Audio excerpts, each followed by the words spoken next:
그 입에 거짓말이 없고 흠이 없는 자들이더라. 아멘. 예수님이 어린 양의 모습입니다. 일찍 죽임을 당한 어린 양. 그 어린 양이 시온산에 쓰여 있어요. 이 시온산은 예루살렘에 있는 그 시온산. 그곳이 아니고 하늘을 상징하는 이름입니다. 시온. 성경의 시온은 예루살렘의 지명이기도 하고 한편 메시아의 그 약속에 성취된 나라를 상징하기도 하고 주로 상징이 많습니다. 그 어린 양과 시온산에 서 있는 사람들은 구원받은 사람이에요. 14만 4천이 있는데 그 14만 4천은 앞에 7장에 나오는 그 14만 4천하고 같은 사람들입니다. 7장에 보면 7장 3절에 이 14만 4천은 하나님의 종들이에요. 하나님이 이마에 인치시는데 무슨 인인가 했더니 14장 1절 보니까 어린 양의 이름, 아버지의 이름을 인친 거예요. 그들이 14만 4천인데 14만 4천은 이스라엘 12지파에 1만 2천 해서 14만 4천인데 상징입니다. 이스라엘 모든 지파는 세상의 모든 교회들을 상징하는 것 맞아요. 그리고 14만 4천이라는 이 숫자가 그렇죠. 네, 우리는 그냥 14만 4천 하는데 헬라어는 100 더하기 100 더하기 아니고 144 나오고 그리고 1000입니다.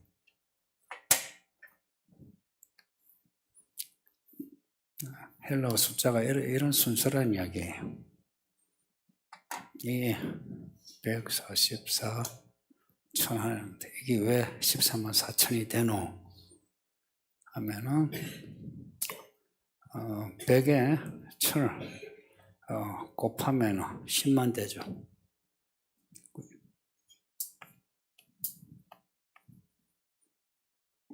그리고 40에 1000을 더하면 4만이 되죠. 4에 1000을 더하면 4천이에요. 이게 더하면 14만 4천이에요. 헬라 순서가 이래요.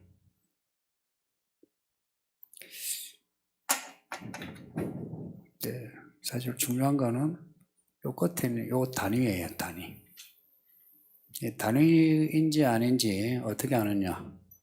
4, 1단위, 40, 10단위, 100, 100단위, 앞에 1000이면 1000단위 해서 이거는 뒤에 있는 거는 이거는 단위구나 라는 걸 알 수 있어요. 그래서 이렇게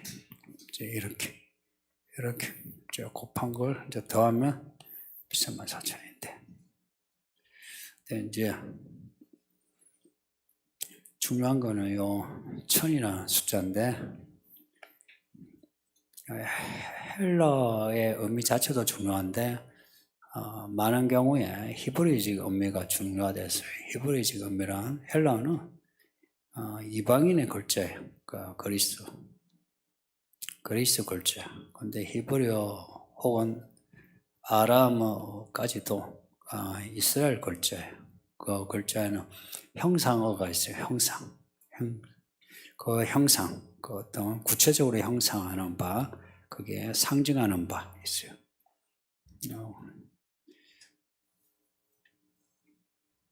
히브리어 천이 알레프라 그런 발음인데요. 굳이 글자를 쓰면 이게 뜻이 몇 개가 있어요.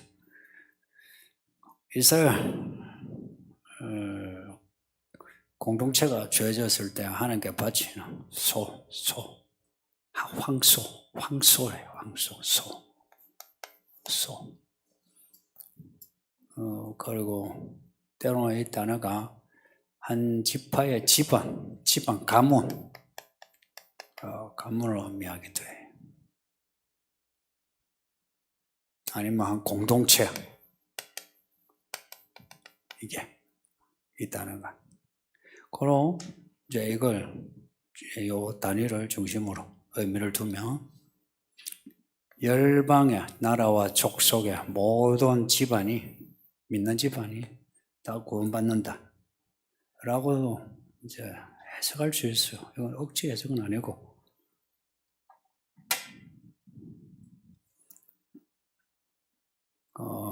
충분히 이 언어에서 해석할 수 있는 내용이에요. 예수님 그러셨잖아요. 너 예수 믿으면 너 집안에 구원받는다. 그 집안, 그걸 히브리어로 요 알레프로 고칠 수 있다. 히브리어로 돌리면 너 믿으면 너 집안이 혹은 너의 공동체 사회가 구원받는다. 그리고 뭐 앞에 있는 요 144 이런 거는 크게 의미 억지로 해석 안 해도 되고, 모든 열방을 구원하시는. 그래서 7장에 보면 이제 이렇게 보면 7장 9절에 보면 이일 후에 내가 보내 각 나라와 족속과 백성과 방언에서 능히 셀 수 없는 큰 무리가 나와 할 때 요 나라와 족속 이게 요게 이게 해당이 되는 거예요. 의미가 연결된다 이야기입니다. 그리고 생각해 보세요. 이걸 이스라엘 12지파 딱 13만 4천 명 하면 하나님이 마치 구원받을 사람을 기계 찍듯이 이 지파 12,000 기계로 찍었다 이 말 아니에요. 그렇지는 않다. 그러니까 이거는 상징. 그리고 12지파 이 부분이 야고보서 1장 1절 보면 헛되이 12지파에게 편지 보내는 교회. 이 12지파 나오는데 이 교회. 그리고 베드로전서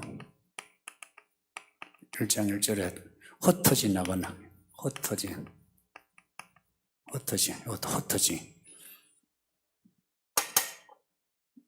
하면 이스라엘의 디아스포라 생각나가지고 흩어진 이스라엘. 그리고 신약에 있어서 이스라엘 흩어진 나그네 하면 교회입니다. 교회. 그러니까 구약의 이스라엘 공동체가 교회로 확장된 겁니다. 그리고 왜 10이냐? 10이 12,000 해서 곱하기 12지파. 이 10이라는 숫자가 계속 반복되는 것이죠. 새 예루살렘 성곽의 그 두께, 성곽의 크기가 144 큐빗. 144 큐빗. 이게 14만 4천하고 뭔지 모르지만 연결되잖아요. 억지가 아니고 일부러 연결시킨 거라. 그리고 새 예루살렘 한 그 길이가 그게 정방향인데 그게 12,000 스타디움 12,000시다. 일부러 12를 맞춘 거죠. 그리고 이 12가 네 방향으로 문이 3개 해서 12.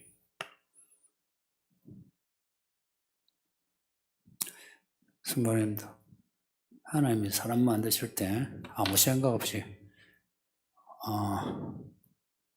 그냥 흙으로 이렇게 만지니까 사람이 된 것 같습니까? 아니면 하나님이 모든 유전자 정보를 다 만드셔가지고 사람을 만드신 것 같습니까? 모든 유전자 정보를 다 가지고 만드신 것 맞아요. 하나님은 숫자의 하나님이십니다. 우리가 생각하는 것보다 훨씬 지식의 체계가 완전한 분이에요. 그래서 하나님을 믿으려면 공부하셔야 합니다. 논리적인 공부도 하셔야 되고 어느 정도 과학도 공부하셔야 합니다. 아이고, 성경만 믿으면 되지 않는데 성경의 내용이 그런 거예요. 공부를 하셔야 하나님을 믿을 수 있어요. 그런 거 있잖아요. 순전하게만 믿으면 되지. 그렇게 믿으면 되지 하는 분이에요. 교회 평생을 다녀도 변화 없어요. 오히려 다니면 다닐수록 고집불통인데요. 그런데 하나님을 알면 알수록 탄력성이 있어요. 사람이. 탄력성이 있어요. 누굴 만나도 사람을 대하는 탄력성. 어떤 상황에서도 그 상황을 이겨내는 탄력성. 이런 게 있어요. 그리고 믿음이 지속되려면 지구력이 있어야 되죠. 믿음, 상당한 지구력을 필요로 합니다. 웬만하면요, 믿음 그냥 꺾어져요. 꺾어지니까 이제 썩어가죠. 고인물처럼. 이게 끝까지 흘러가는 게 있어야 돼. 흘러가고. 에스겔서 보면, 에스겔의 그 환상에서, 보좌에서 물이 나오는데, 멀어질수록 깊어지죠. 처음에는 발목인데, 가니까 발목에, 무릎에, 허리에 이렇게 깊어져요.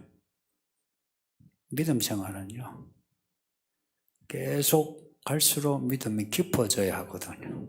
근데 그 반대가 되는 이유가 뭘까요? 생명수가 말라버리니까. 말씀이 생명수예요. 말씀의 깊이만큼 믿음이 자라는 거 맞아요. 그리고 이런 숫자도요, 하나님의 말씀의 깊이와 넓이를 말해주는 숫자들이에요. 저는 여러분은 이 숫자의 그 미스터리한 그 깊이를 완전히 몰라요. 그냥 겉핥기 식으로 이제 조금 이야기하고 끝내는 거지 잘 몰라요. 나중에 하늘 올라가면 알겠죠. 근데 분명한 거는 하나님이 구원하실 사람은 다 구원하신다. 이거는 분명해요. 그래서 구원받는 사람에 들어가자 하는 겁니다. 근데 들어가는 사람은 나 구원받아서 나는 이제 나는 감사하고 나 좋아 이제 나 구원받아서 이제 이렇게 아니한 모습은 절대 아닐걸요. 구원받는 사람은 구원받는 그날까지 아직 꼬린 지점이 아직 덜 됐기 때문에 믿음의 경주를 계속해요. 그래서 겸손해요. 이거는 이제 저 자신을 제가 저한테 변명하는 말이기도 해요. 저는 제가 참 한심할 때 많거든요.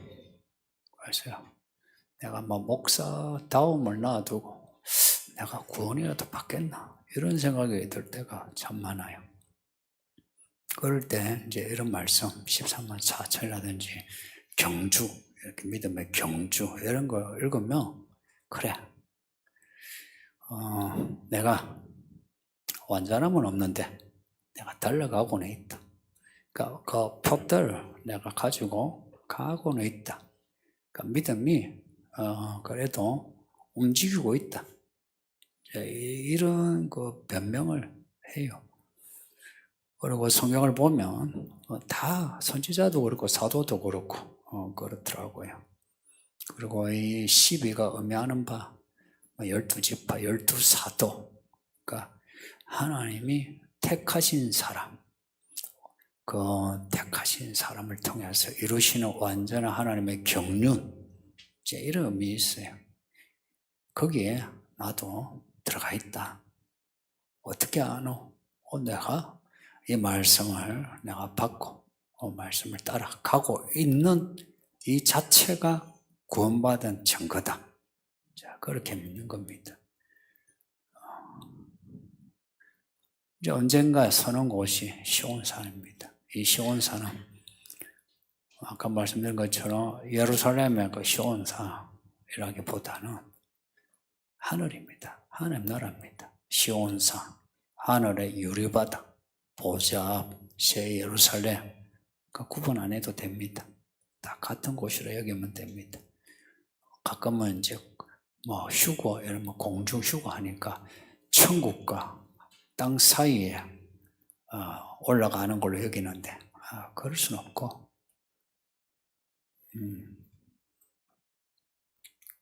노아 때 보면 혹은 바벨 탑 때 보면 하나님이 내려오셔 세상을 보세요.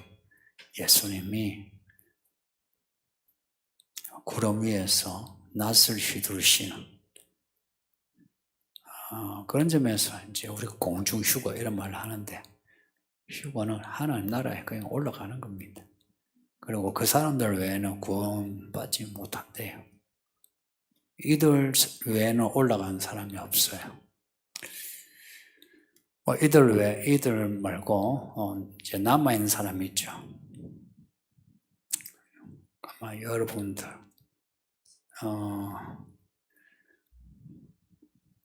아마 다수나 소수는 아니고 거의 다수가 남아있을 겁니다. 여러분들 그거는 그럴 것 같아요. 올라가기보다 남아있을 때 그럼 구원이 없느냐? 그렇지는 않을 것 같아요. 순교가 있어요. 그러니까 처음 익은 열매로 올라가기 전에 죽기 살기로 믿든지 아니면 그 뒤에 죽음을 각오하고 진짜 죽든지 그럴 것 같아요. 이거는 여러분 죽기 전에 일어날 일입니다. 제가 진짜 그렇게 생각해요. 난 내 살았을 때 예수님 오신다는 거 저는 알아요. 살았을 때 예수님이 서 있는 곳이 시온산이다. 약속의 성취예요. 속량할 물 받았다. 땅으로부터 속량할 물, 사람들 가운데 속량할 물, 속량이란 샀다는 그 말하고 똑같은 거예요. 구원이란 말이 아니고 정확히 말하면 사셨다. 피로 사셨다.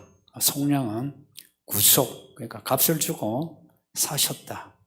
사신 사람들, 어디서? 땅으로부터, 이 땅으로부터 할 때, 이 땅으로부터, 이거는 땅에서 이제 올라오는 거예요. 우리가 어디에서 어디로 가다, 이러면은, 이렇게 하죠. 뭐 어디로부터, 땅으로부터, 어디로? 시온산으로. 땅으로부터 시온산으로. 이들이 14만 4천. 그 단어가, 이 단어의 그 전치사가 아포라고 해서 나오다는 단어가 이거 전치사 말고 또 하나 있거든요. 에코라고. 그것도 이 from 이 뜻이 있는데 그보다 여기에 쓰인 그 단어가 그 전치사가 훨씬 저 방에 갇혀 있는데 끄집어내는 혹은 애굽에 있는데 끄집어내는 그런 의미가 더 강해요. 그리고 필라델피아 교회 주신 말씀에서 환난을 면하고 환난을 면하고 할 때 환난이 진행되는 중에 진짜 견딜 수 없는 환난에서부터 구하고 이 부분이 확실한 게 애굽의 10가지 재앙에 한 3분의 1 같이 겪어요. 근데 그 뒤로 갈라져요. 그러니까 환난을 겪는데 견딜 수 없는 환난에서는 건져주시는 이 성경이 다 연결되는 의미가 있어요. 그러니까 이 연결을, 이 관주를 잘 해줘야 돼요. 그걸 우리에게 적용시키는 게 이게 믿음이에요. 믿음은 믿습니다가 아니고 이 말씀을 우리에게 이야기로 만드는 게 믿음이에요. 그래서 제가 자주 말하는 게 믿음은 하나님의 이야기를 살아가는 힘이다 하는 겁니다. 언제 이런 일이 있겠나? 사실은 아무것도 알 수 없어요. 제가 내가 살았을 때라고 하는데, 자, 이거는 여러분이 살았을 때라는 의미이기도 하고, 근데 이제 제가 오늘 가다가 그냥 차에 받쳐 죽었어요. 그럼 여러분이 집에 가서 이 목사 거짓말했다. 이러면 안 돼요. 이 목사 거짓말했다. 살았을 때 오신다 하더니 죽어버렸네. 아니고 그만큼 임박했다. 여러분이 살았을 때 여기에 아멘하는 여기 노 권사님들 살았을 때 오세요.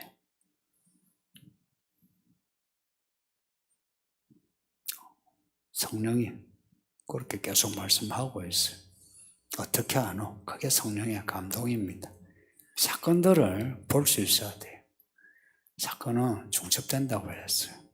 그 하나의 사건이 끝나고 그 다음 사건이 아니고 그 사건이 진행이 돼요. 어디서? 몰라요. 어디서 지는지 몰라요. 저기 산속에 혼자 자연인으로 살아간 사람은 세상에 무슨 일이 있든 거기는 아무 일이 없어요.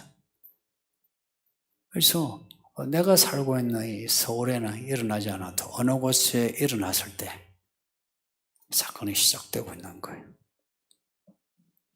그건 있잖아. 과학적으로도 나비 효과라는 게 있죠. 이미 일어나고 있어요. 이미 시작되고. 그리고 또 어디선가 일어나고 중첩이 되면서 우리는 이 사건들을 좀 이렇게 폭넓게 볼 수 있어야 돼요. 폭넓게. 내 생물 나오고 내 방향에 내 천사 나오고 새 예루살렘에 내 방향에 새 문이 나오고 이렇죠. 그러니까 믿음은 이제는 동서남북 다 볼 수 있어야 돼. 그래서 하나님의 종들 하면 그게 어느 한 지역, 집안을 위한 종이 아니죠. 하나님의 종들 할 때는 그건 하나님의 이야기를 살아가는. 그래서 앞에 요한이 자기를 고백했잖아요. 예수의 나라. 그 처음 나오는 단어가 나라, 참호, 혹은 환란 이거는 바꿔도 되는데 나라, 예수님의 나라. 그 하나님의 종은 이 시야가 하나님의 나라여야 해요. 하나님의 나라는 하나님의 이야기예요. 이야기. 그러니까 이 세계에 펼쳐진 하나님의 이야기. 이 나라는 그냥 아무 때나가 아니고 항상 시간이요. 때가 되면 시간과 관련돼요. 그 시간과 관련해서 일어나는 하나님의 이야기를 내가 볼 수 있어야 돼. 그걸 이제 보고 살아가는 게 이게 믿음입니다. 예수님 말씀하신 그 10처녀 비유 있죠. 5처녀는 못 들어가고 5처녀만 그 잔치에 들어가더라. 천국에 들어가더라. 그런 이야기 아닙니까? 그 기름이 무엇이겠어요? 기름이. 그 기름은 평소에 내가 준비하는 거예요. 언제든지 오면 갈 수 있는 준비해. 언제 오실지 모르니까 지금 준비하는 겁니다. 준비 잘합시다. 예. 질문 듣겠습니다. 그런데도 피가 죽음과 연관되어 있기 때문인가요? 예수님의 피는 보혈인 것과 관련해서 더 말씀 부탁드립니다.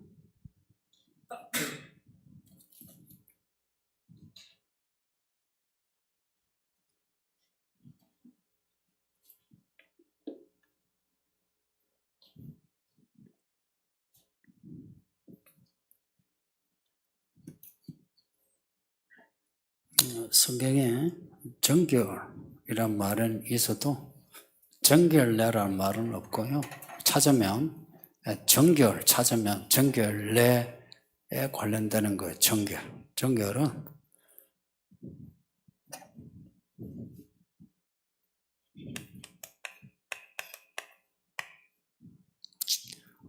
왜 정결이 필요하냐? 정결은 말 그대로 씻는다는 이야기예요. 왜 씻어요? 왜 정결례가 필요하노?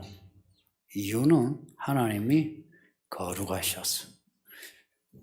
정결해야 되는 이유, 부정하기 때문에. 이 부정은 항상 하나님의 거룩과 대비돼요. 하나님의 의와 대비되는 거는 뭐라고 했어요? 그러면 불의. 하나님의 법하고 대비되는 거는 뭐예요? 불법이에요.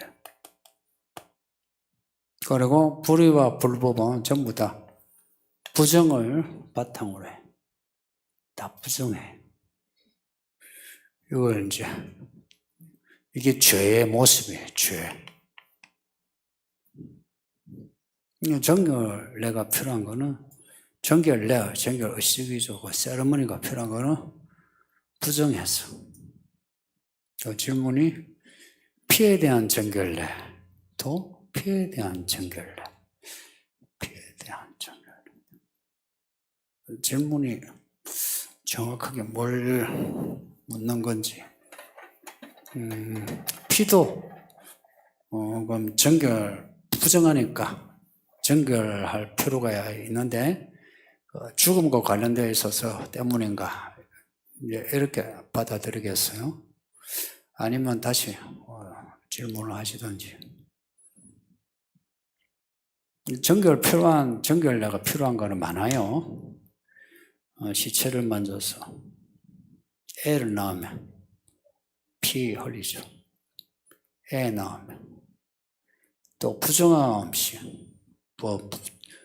부정한 물건 만졌을 때, 부정한 음식, 그러니까 부정한 것을 만졌을 때, 접했을 때는 정결례가 필요해요.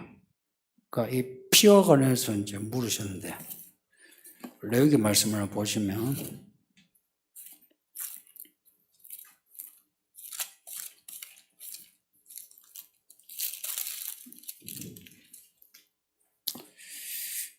레위기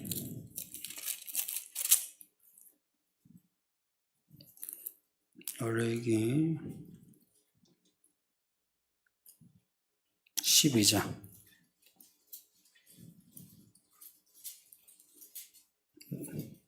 아이를 낳으면 피 흘리죠. 월경해도 피 흘리죠. 다 정결례가 필요해요. 그 사람의 피가 부정하다라고 하는 거 12장 4절 보면 애 낳고 난 뒤에 33일을 지내야 산혈이 깨끗하리니 정결하게 되는 기한이 차기 전에는 성물을 만지지 못하며 이걸 보면 확실히 사람의 피는 부정하다. 피만 부정한 게 아니에요. 사람 속에 나오는 거 다 부정해요. 침, 똥오줌 다 부정해요. 했을 때는 정결례가 필요해요.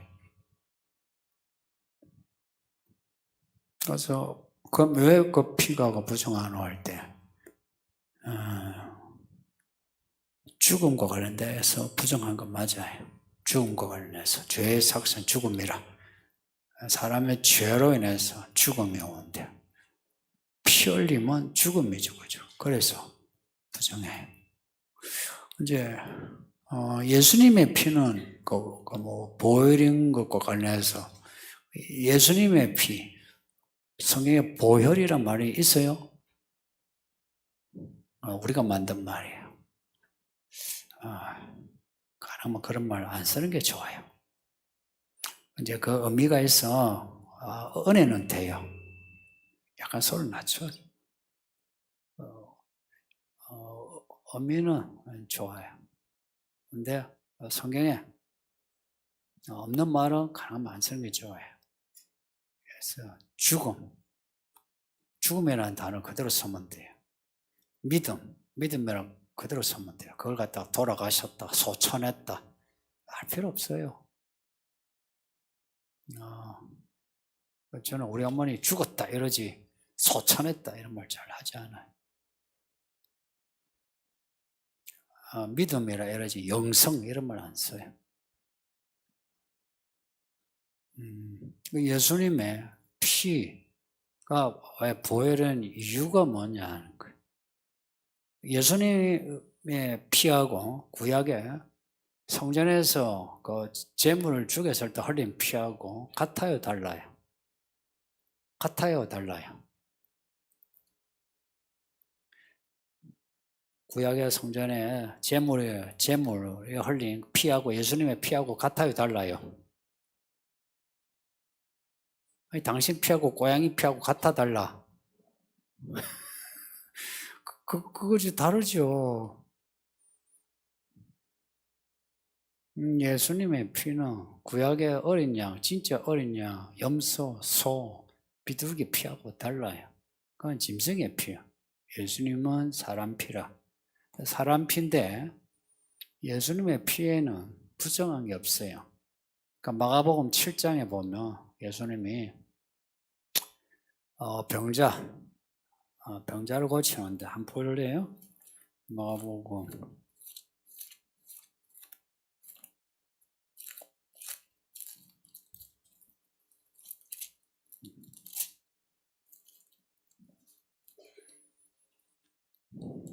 뒤에 마가복음 7장 33절 보시면은 귀 먹고 말 더듬는 자들이고 이제 낫게 하는데 33절 보면 침을 뱉어 그의 혀에 손을 대시며 침을 뱉어 아우 더러워. 예수님의 침은 안 더러워요. 예수님의 피와 내장은 안 더러워요. 왜 안 더러우냐? 말씀이 육신이 되시 완전히 거룩하고 의로운 몸이에요. 그런 몸은 없어요. 예수님이 나온 이 침을 뱉어 하니까 그 사람이 낫다 이야기. 그래서 예수님의 피는 일반 사람의 피와 완전히 다르고 짐승의 피와 달라요. 그래서 보혈이라도 틀린 말이 아니죠.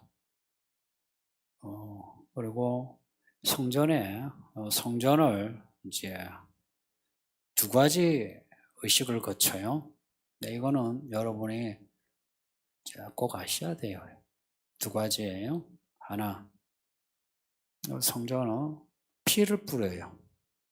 피를 뿌리는 이유가 뭘까요? 그 피는 짐승이 흘린 피예요.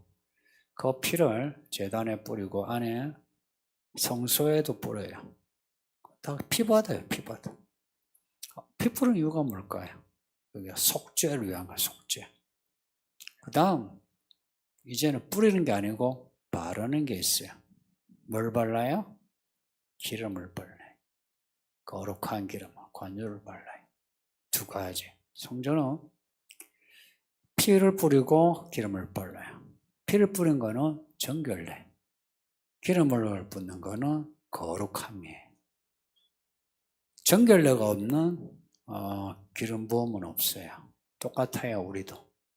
우리가 하나님의 성전된 몸이면 정결례가 필요해요. 예수의 피 뿌림이 필요하고. 두 번째, 성령의 기름 부음이 필요해요. 기름 바름이에요. 어노인팅이죠, 어노인팅. 기름 바름이에요. 피를 뿌리는 거, 바르는 거. 그 피 뿌림과 기름 바람이 우리에게 필요해요. 그래서 두 가지, 예배는 두 가지 사건을 가져야 돼요. 정결례와 성령의 기름 부음. 이런 말들을 이 교회 오래 다니는 성도들도 되게 막연하게 들어요. 거기 먹고 그래요. 근데 그런 사람이 설교도 하고 찬양 인도도 하고 교사도 하고 교회 일을 하고 그래요. 그런 사람의 설교와 그 강의 혹은 찬양인도 뭐 연주하는 거 아무 그렇게 쓸모없어요. 쓸모없다니까 약간 섭섭하죠. 그게 우리가 읽었던 이사야 말씀처럼 성전 마당만 밟는 거야. 이스라엘은 그런 사람이 되게 많았어요. 근데 그 많은 사람들이 하나님께 이제 모른다, 부정하다. 그래서 남유다가 예루살렘이 망하고 바벨론으로 포로로 간 겁니다. 그래서 이 두 가지 정결례 그리고 기름 부음 이 두 가지는 교회 일꾼의 필수예요. 저도 저 자신이 그렇게 생각해요. 회개와 그래서요 정결케 되는 그리고 기도하여 성령 기름 부음 받는 거, 성령 충만, 뭐 성령의 은사, 성령의 능력 이런 말 이게 실제가 없으면은 이건 안 된다 생각을 해요. 그다음 어린 양을 믿으니 어린 양 같은 사람이 되라 말씀하는데 그럼 우리도 어린 양 같이 죽어야 한다는 말씀으로 들립니다. 지금과 같은 사회에서 어떻게 하면 어린 양 같은 사람이라면 어떤 모습으로 생활하는지 궁금합니다.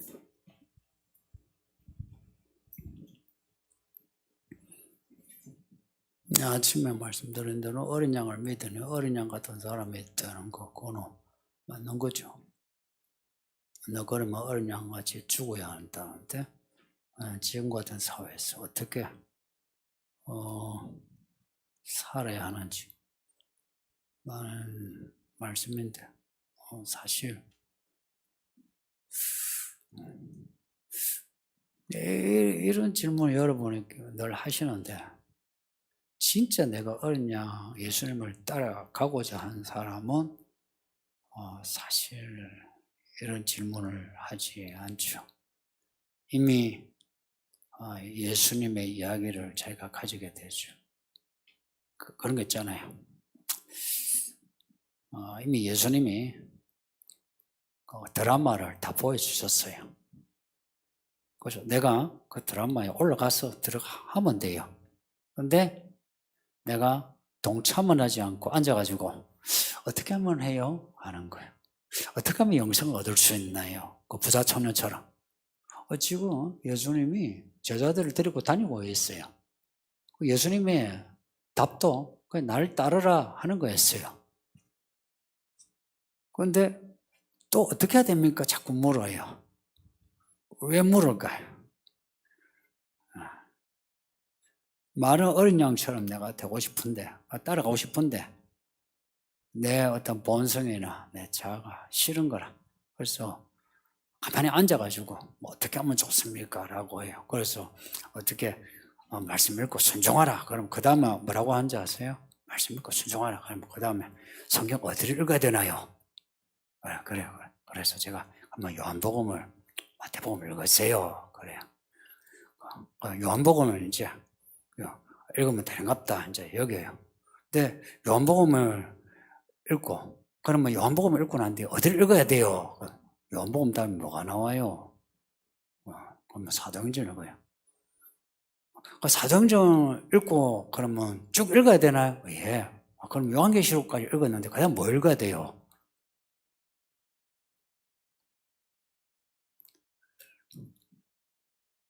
끝이 없어요. 근데 진짜 어린 양처럼 가는 사람은 성경 읽으세요 하면 읽어요. 그냥 읽어요. 뭐 어디 읽을까요? 정도는 하죠. 근데 읽으면서 그냥 읽어요. 그 다음 길은 하나님께 의지하는 거예요. 그 다음 길은. 근데 내가 앉아서 모든 길을 설계도를 가지고 가려고 해요. 성도님들. 저도 제 목회 설계도가 없어요. 우리 공동회의 하면서 예산 세운 적 있나요? 내년도 뭐 한 적 있나요? 여러분 그런 거 원하죠? 왜 원하는지 아세요? 왜 그런 거 좋아하는지 아세요?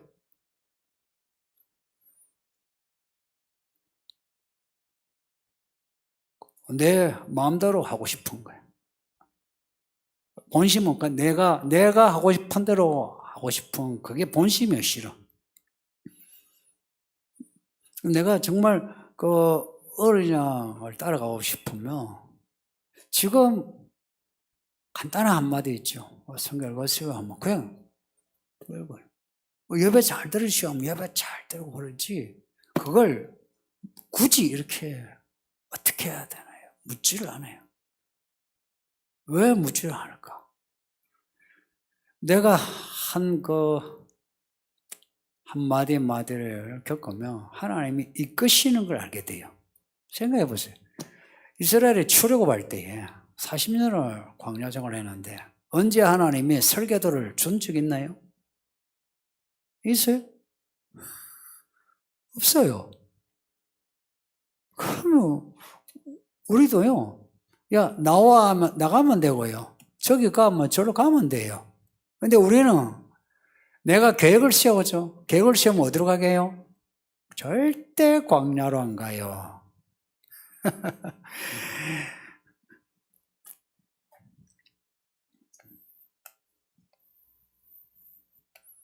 이렇게 지중해, 이집트, 팔레스타인, 시나이 반도, 아라비아 반도 있죠. 그러면은 길이 여기서 나일강 이어서 강 건너다는 게 그 히브리란 말이에요. 하면은 이쪽으로 쭉 가죠. 아니면 이쪽으로 가든지. 이 길이 두 군데 있어요. 가는 길이 두 군데예요. 그러면은 1 아니면 2지. 계획을 세우면 걸로 가요. 이 교회도요, 계획을 세우면 걸로 간다고. 예산 세우고 하면 그렇게 한다고요. 근데 이쪽으로 가래요. 혹은 이쪽으로 가래요. 길이 이제 사실은 어느 길로 갔는지 길에 대한 논란이 많아가지고 야가 이쪽 방향이 아니에요. 반대 방향이라. 북쪽으로 가야 되는데 남쪽으로 가는데 여기서도요. 앞길을 몰라요. 그냥 가는 대로 그냥 가는 거예요. 가는데 가데스 바네아에서 여기서 정탐꾼을 보냈는데 갔다 오고 나니까 10명에 12명을 보냈는데 10명이 아이고 무서워라. 가면 우리 다 죽는다 하는 거예요. 12명 중에 10명이 가면 다 죽는다는데 겁먹죠. 그 사람들 겁을 먹으니까 하나님이 화를 내시면서 갔다 온 그 기간 40일을 40년으로 광야생활을 한다 그래. 그래서 여기서부터 요 지역만 38년을 보내요. 여기까지 오는데 2년 안 걸렸어요. 근데 여기서 38년 걸렸어요. 뭘 이야기하게요? 하나님이 보여주신 거는 무조건 아멘이고요. 안 보여주시면 그냥 믿고 따라가는 거예요. 그러니까 이스라엘 그 머리 굵은 지파들의 두목들이 뭐라 해요? 그 아론과 미리암도 니만 하나님의 사람이가 우리에게는 말씀 안 하느냐 그런 거예요. 여러분 같으면 이런 거예요. 니만 목사가 니한테만 말씀 안 하고 우리도 하나님의 뜻을 안다. 우리도 믿는다 이런 거예요. 그러니까 되돌 때가 어찌 됐어요? 문두병이 되든지 아니면 죽든지 그렇게 되었어요. 그러니까 정말 내가 어린 양으로 살고 싶으면 어린 양이란 언어 있잖아요. 문학의 수사에서 뭔가 상징하는 바가 있죠. 어린 양 하면은 생각나는 대비되는 존재가 뭐예요?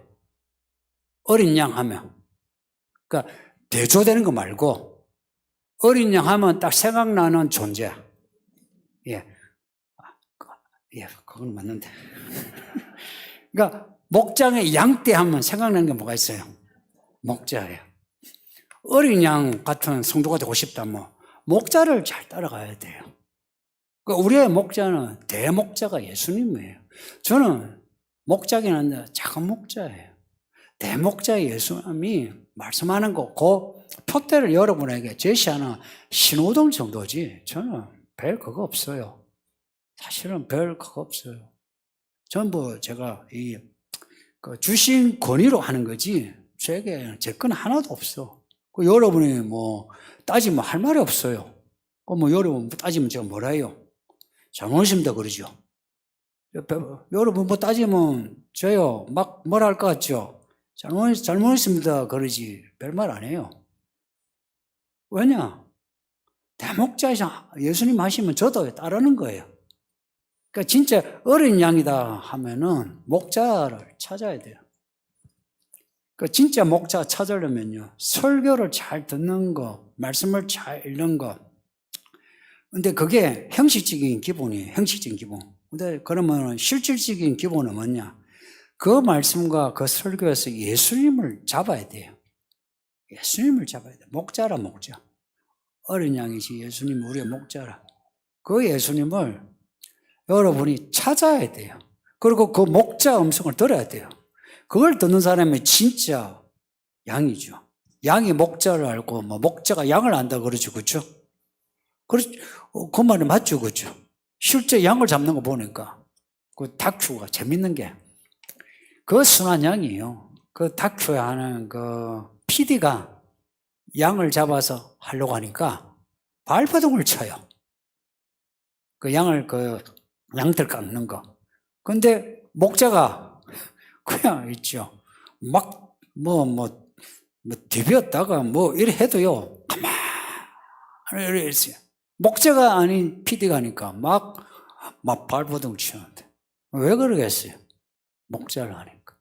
그러니까 우리가 진짜 예수님의 목자면 예수님을 알아봐야죠. 그러니까 예수님 알아보는 어린 양이 많지 않다 이야기입니다. 귀가 다쳤고 눈이 다쳐가 외면하더라 이야기입니다. 오죽했으면 이스라엘 말씀에 대개로 오라 변론하자 그래요. 한번 따져보자 그래. 야, 너 따질 거 있냐? 따져봐라 이야기예요. 그렇게까지 말씀하시는 예수님이십니다. 예, 질문처럼 어린 양 같은 믿음을 잘 배웁시다. 예. 끝이죠. 제가 기도하고 마치겠습니다. 아버지 하나님 감사합니다. 이 주일에 이렇게 예배하게 하시니 이 예배의 날이 언제까지 지속될지 알 수 없지만 하루와